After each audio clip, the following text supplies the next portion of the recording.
Hello, welcome to Sound and Fury Book Reviews. As usual, I am Tina. Today I am wearing my Utah shirt.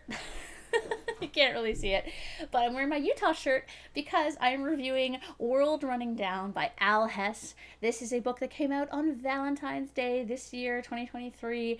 It's an LGBTQ plus sci-fi. It's from Angry Robot, one of my fave publishers. I received this book from NetGalley in exchange for a fair review, and I was also part of the book tour. Yay!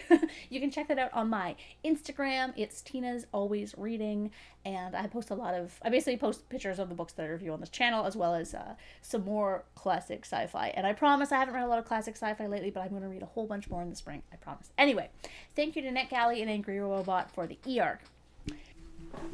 There are no spoilers in this review. World Running Down is a sweet, heartwarming novel jam-packed with queer representation. What is it about? Valentine Weiss is a salvager in the future wastelands of Utah, hence my shirt. Wrestling with body dysphoria, he dreams of earning enough money to afford citizenship in Salt Lake City, a utopia where the testosterone and surgery he needs to transition is free, the food is plentiful, and folks are much less likely to be shot full of arrows by salt pirates. But earning that kind of money is a pipe dream until he meets the exceptionally handsome Osric. Once a powerful AI in Salt Lake City, Osric has been forced into an android body against his will and sent into the wasteland to offer Valentine a job on behalf of his new employer, an escort service seeking to retrieve their stolen androids. The reward is a visa into the city and a chance at the life Valentine's always dreamed of. But as they attempt to recover the merchandise, they encounter a problem. The android ladies are becoming self-aware and they have no interest in returning to their old lives. Before I get into it, how post-apocalyptic is this book? Well, it's post-apocalyptic in the way that Judge Dredd or Borderlands is post-apocalyptic, in that it has a functioning city with wastelands around it. In this case, Salt Lake City has barricaded itself and the areas around it are left to fend for themselves. We're given a very loose backstory on why this is the case. It has something to do with how, years prior, some generation ships left Earth behind, taking with it presumably law and order, and the cities thus became insular kind of safe zones in a kind of wild landscape. We're not sure if this is the case in the rest of the United States or even the rest of the world. The lack of detail, though, wasn't a problem for me. It's not explained in the movie Cherry 2000 either, and that movie is awesome. In fact, a great deal of this book reminds me of that movie.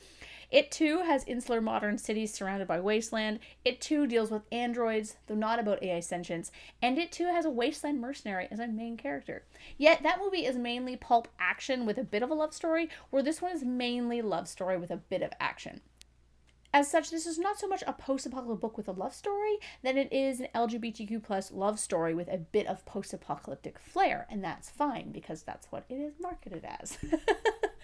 A lot of the novel deals with body dysphoria. First, Valentine says he's a trans man that hasn't been able to transition, so the female aspects of his anatomy cause him great distress and he's often misgendered by others. And second, Osric, as he's an AI foisted into an android body, so he shares a similar distaste with his own body. There are also themes of bad friendships and AI sentience and what that means about consent. In terms of the love story, it's human and android, the Terminator style of robot that's like human skin over exoskeleton. While I liked their romance and thought Hess did a great job of giving them understandable foils in said romance, I found Osric as a character a little bit boring. Valentine had a fully fleshed personality, but Osric was a little flat to me.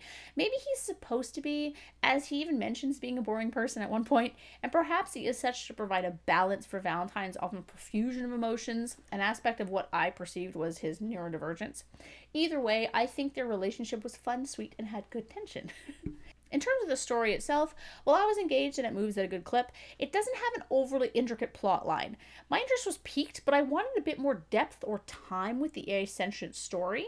While I do love character-focused novels, and the love story is the main focus of this book, as it is pretty much a romance, I could have used a bit more twists in this storyline.